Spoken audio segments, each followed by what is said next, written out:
Hi folks, I'm going to read a letter that I got from one of my viewers. It says, Darryl, it's been a pleasure to discover you. Thank you. I have listened to the majority of your clips on YouTube about enlightenment and spirituality. I think you're spot on about the unnecessary holiness that is attached to the realization and life afterwards.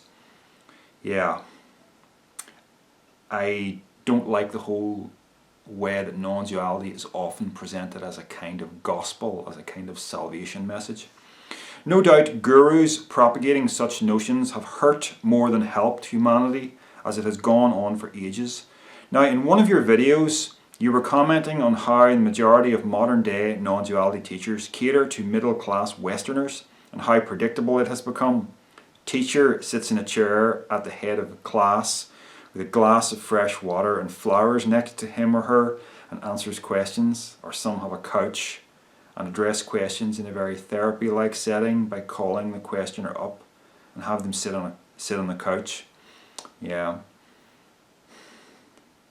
Here's the thing, you know, what does a vase of flowers, and sometimes the teacher might be dressed all in white, what does that actually mean in terms of non-duality?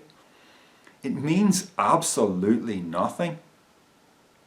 It has nothing to do with non-duality. What it has to do with is projecting an image of otherness, of saintly pure otherness. Here's the thing. Here's what a lot of people into this non-duality scene don't seem to get, and some of the teachers don't seem to get it either. Picture a lion tearing apart a gazelle. That is non-duality. Now that may seem like a really strange thing to say, but hang on a second. Non-duality is simply the way the universe is, and non-duality teaching is about getting you to understand the way the universe is. And the way the universe is includes a lion tearing apart a gazelle.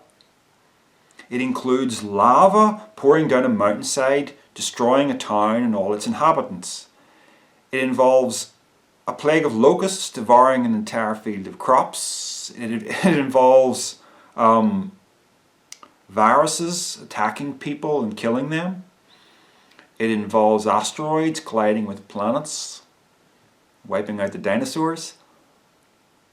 You see, non-duality isn't about changing the way reality works or isolating a particular aspect of reality that we consider nice and saying, oh, that's the non-duality. Love, we like love, put love over there, that's the non-duality. No. Let's talk about hatred in the context of non-duality. Let's talk about predation. Let's talk about anger. Let's talk about murder.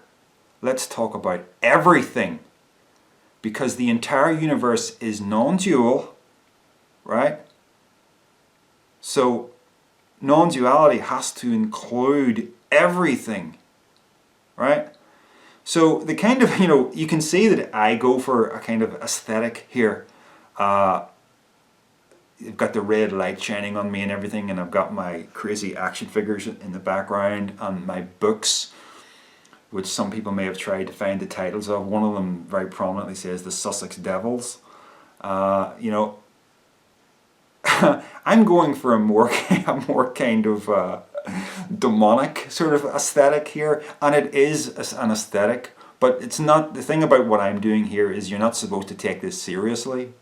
For the longest time now, I have had a YouTube avatar picture that has been a Lego figure that looks a little bit like me, wearing an inverted pentagram, dressed in black, with the flames of hell going up behind him. Some people look at that and they go, oh look, this guy's a Satanist. Maybe so, but there's a certain side to this you're just not supposed to take seriously.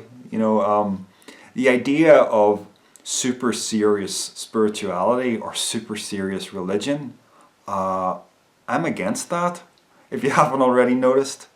Yeah, I do talk about serious topics, but just within the context of enriching consciousness. Not with this idea that you can ever avoid suffering completely, or that you can somehow be enlightened or saved as some special mode of being. No, that's all fakery. And the reason you know it's fakery is because there's no enlightenment for all the other suffering creatures. Why should man have it? You know, it doesn't make any sense. So the way non-duality ought to be taught, hang on, I'll read a little bit more of your message because before I'm getting a wee bit ahead of myself here. I remember you spoke about Lisa Kearns a bit. I know there are a few others in the similar category, but my question is around Rupert Spira. I know you mentioned his name in passing, but I wanted to see what your opinion was on more seasoned teachers. Yeah, I do remember listening to Rupert Spira one time. I had a DVD set that I rented. It was from the channel Conscious TV. And so I listened to him for about an hour and a half. Could not resonate with him at all. And I know some people really rate this guy, but he was on the love train. You know, it was all about love and beautiful experience and all this here. And I'm thinking, sorry, but I'm interested in getting in touch with reality. And I know that reality includes horror as well as beauty. And it's all included in non-duality. But I don't know if you'll find Rupert Spira talking about that. Very few non-duality teachers I can really resonate with. The one that I like best of all, my long-term favourite, is Alan Watts. And if viewers have never listened to him, look him up. Just type his name into YouTube, because so many of his old lectures have been put online, sometimes dramatised with artwork and stuff. He's really well worth listening to.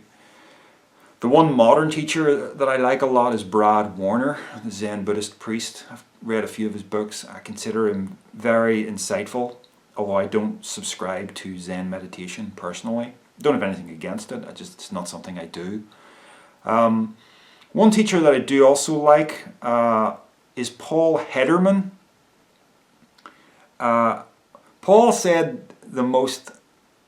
Paul does a lot of talks on non-duality, and he just sort of talks off the top of his head, and he has all kinds of illustrations for it. And he said a few things that have struck out for me. One was that his job is to make himself obsolete. Now you'll not find many non-duality teachers saying that, but that's so true. My job talking about this is to make myself obsolete, because once you get it, you get it. And what do you need? What do you need me for then? You've got it. Okay, we can talk around the subject and we can talk about peripheral things, but they're more to do with psychology than they are to do with actually what non-duality is. When you get what non-duality is, you don't need me. And then there's the side of things that is you didn't need me to begin with anyway, because you don't actually need non-duality in order to be saved, because you're not lost. You know, you can have a life with or without this thing. So what a terrible sales pitch I'm giving everybody, you know. And yet there are people who are into non-duality, that they just want to consume non-duality talks all the time, and non-duality lectures and non-duality books. What are you looking for? You obviously haven't found it, you know. So yeah, Paul Hederman I like. He said in another lecture once that of course I'm guilty as well. What am I listening to Paul Hederman for if I've got it, you know? So I do it too. Clearly we do it because there is something we still lack and we're looking for it. But I'm kind of smart enough to know that this thing I'm looking for isn't to be found. Desire is a funny thing. If you didn't have desire, you would be immobile. You would have no urge to do anything. So count yourself lucky that you experience desires. Yeah. Paul Hederman, what was that he said one time? Yeah, he said someone asked him, you know, what's new in non-duality? And his answer was, nothing, it's the same message, it's always the same, nothing new. and that's got to be true, because if it's right, if you get it right first time, you don't need anything new, you know? So check out Paul Hedderman, Hedderman. I think his channel is called Zen Bitch Slap. Okay. So you say at the end, if you could please elaborate and expand on what are your views, it would be much appreciated. In other words, how could one go about sharing what self-realization is and is or can, and how it will impact the apparent life? Well, I think the important thing is we need to stop doing this like we're preaching a new gospel. It's not a gospel. It's just we're talking about the nature of reality and the nature of consciousness. And what we're hoping to get out of this is an enrichment of consciousness. And I think that people who talk about things like, oh, because there's no one there, how can anyone be suffering if no one is there? I think those kind of people need to shut up. But of course they're not going to shut up. So I can only appeal to the critical thinking of my audience. Don't swallow the non-duality baloney. Learn to tell the difference between somebody who is actually being realistic about life and someone who is selling you a spiritual pipe dream that will fail you when you try to live it. Yeah. So I think that's pretty much all I wanted to say on that. Nothing new here, folks. Right, take care.